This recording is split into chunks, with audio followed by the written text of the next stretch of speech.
کہ آپ چاہتے ہیں کہ آپ کی زندگی امن و سکون سے بھر جائے، آپ کی روٹی ہوئی خوشیاں دوبارہ لوٹ کر آئیں، تو اس مقصد کے لیے آج ہم آپ کو استغفار کا نہایت مجرب عمل بتائیں گے۔ اگر آپ یقین کامل سے اسے کریں تو انشاءاللہ اللہ پاک آپ کو خوشحالی عطا کرے گا۔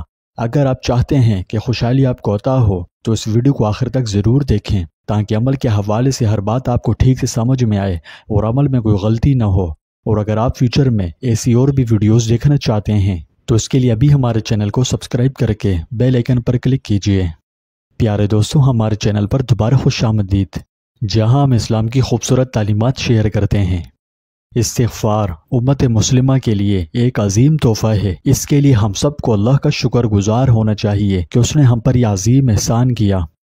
دراصل آج ہم گناہوں کے سمندر میں ڈوبے ہوئے ہیں، قدم قدم پر رب کریم کی نافرمانیاں کر رہے ہیں۔ ہماری صبح، ہماری شام، ہماری رات معصیتوں سے آلودہ ہے۔ نفس و شیطان کے چنگل میں پھنس کر ہم اپنے رحیم و مہربان پروردگار کی بغاوت کے مرتکب ہو رہے ہیں۔ دنیا کی محبت نے ہمیں آخرت سے غافل کر رکھا ہے۔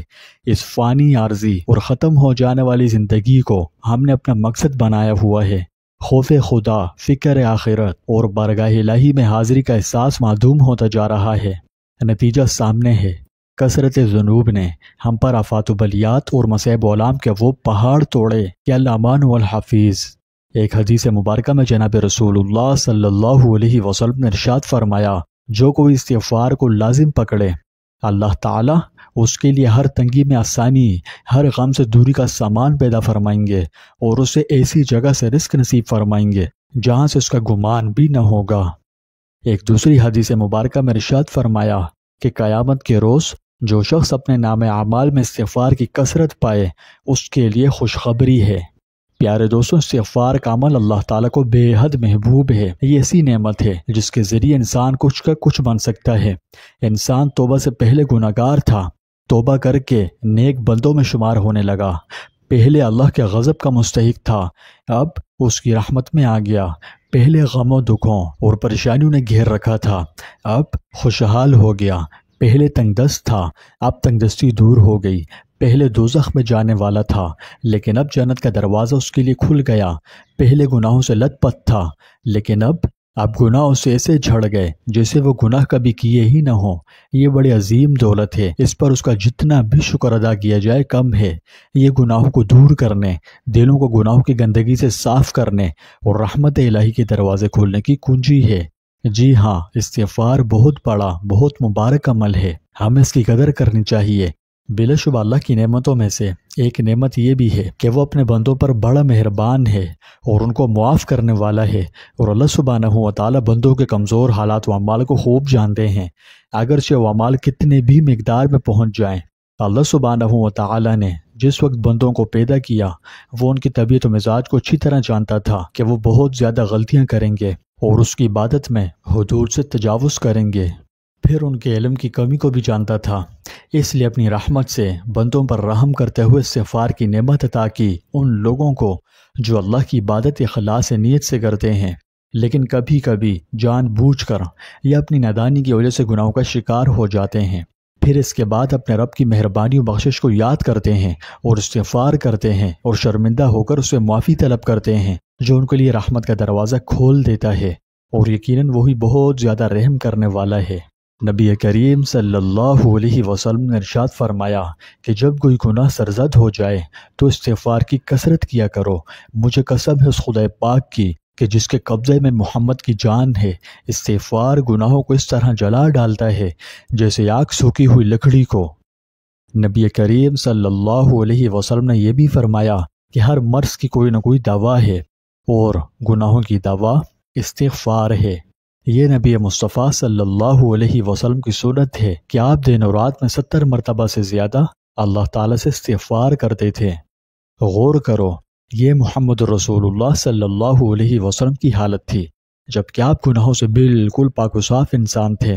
اللہ تعالیٰ نے آپ کے اگلے اور پچھلے سارے گناہوں کو بخش دیا تھا، جب آپ کا یہ حال تھا تو ہم کمزور لوگوں کی کیا حالت ہے کہ ہم آپ کے امتی ہیں، اور آج کے اس پچھلے زمانے کے انتہائی خطا کار اور انتہائی گناہ کرنے والے کمزور مسلمانوں میں سے ہیں، اور اپنی بہت زیادہ مشغولیت کی وجہ سے اللہ تعالیٰ کے ذکر کرنے اور اس کی اطاعت و فرمانبرداری اور اسے تقرب حاصل کرنے نیز گناہوں کے مرتکب ہو کر اس سے استغفار کرنے میں بہت ہی زیادہ غافل اور سست ہیں، اور ان گناہوں کو کرتے وقت ہم کو خوب علم ہوتا ہے، لیکن پھر دوسرے وقت ہم ان گناہوں کو بھول جاتے ہیں، یاد ہی نہیں رہتا۔ یقین کرو اگر آپ استغفار کی عادت بنا لیں تو یہ آپ کی زندگی امن و امان اور سکون سے بھر دے گا، اس کی برکت سے رکاوٹیں بھی دور ہوں گی، اور انشاءاللہ اللہ پاک آپ کی زندگی بدل دے گا، کیونکہ استغفار فوائد و برکات کا ایسا سمندر ہے جس میں غوطے کھاتے جاؤ اور موتی نکالتے ہی جاؤ، یہ برکات کا لازوال خزانہ ہے۔ توبہ و استغفار بظاہر ایک چھوٹا سا عمل لگتا ہے، لیکن یہ آپ کی زندگی میں بڑی گہری تبدیلیاں لا سکتا ہے، یہ چیلنجز کے خلاف ایک ڈھال کا کام کرتا ہے۔ دراصل زندگی ہم پر مسلسل چیلنجز پھینکتی ہے، ان چیلنجوں کا مقابلہ کرنے کے لیے استغفار آپ کی روحانی ڈھال بن سکتا ہے، اور مصیبت سے محفوظ رکھنے میں اللہ کی مدد کے نزول کا بھی ذریعہ بن سکتا ہے، اور آپ کو ان کے خلاف حفاظت فراہم کر سکتا ہے۔ اس لیے آپ استغفار کو اپنی روزمرہ کے معمولات میں شامل کر لیں، ایک دن میں کم از کم 2000 مرتبہ استغفار کا ورد لازمی کریں، یہ ورد آپ چلتے پھرتے بھی کر سکتے ہیں، ٹھیک ہے؟ کوشش کیجئے کہ ہر نماز کے بعد 100 دفعہ اضافی پڑھیں، اسی طرح رات سونے سے پہلے اور صبح بیدار ہونے کے بعد استغفار جس قدر ہو سکے ورد کرنے کی عادت بنائیں۔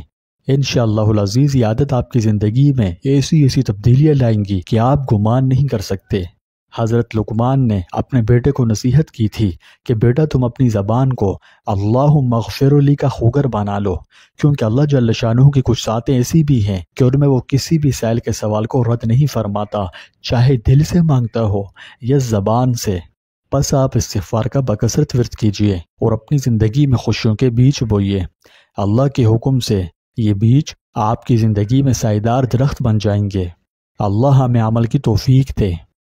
پیارے دوستوں، آپ ثواب کی نیت سے استغفر اللہ پڑھ کر ایک دفعہ کومنٹس میں بھی استغفر اللہ ضرور لکھیں، اور اس ویڈیو کو اپنے پیاروں کے ساتھ لازمی شیئر کریں، ٹھیک ہے؟ اللہ پاک آپ کو اور مجھے ہر غم سے خلاصی دے، ہماری پریشانیوں کو دور کرے، صحت و تندرستی اور عافیت والی زندگی اور ایمان والی موت نصیب فرمائے، فلسطین کے مسلمانوں کی امداد و نصرت فرمائے، ظالموں کے ظلم سے نجات بخشے، اور فلسطین کے قاتلوں کو عبرت کا نشان بنا دے۔ کومنٹس میں ایک دفعہ کم از کم ایک دفعہ آمین ضرور لکھیں۔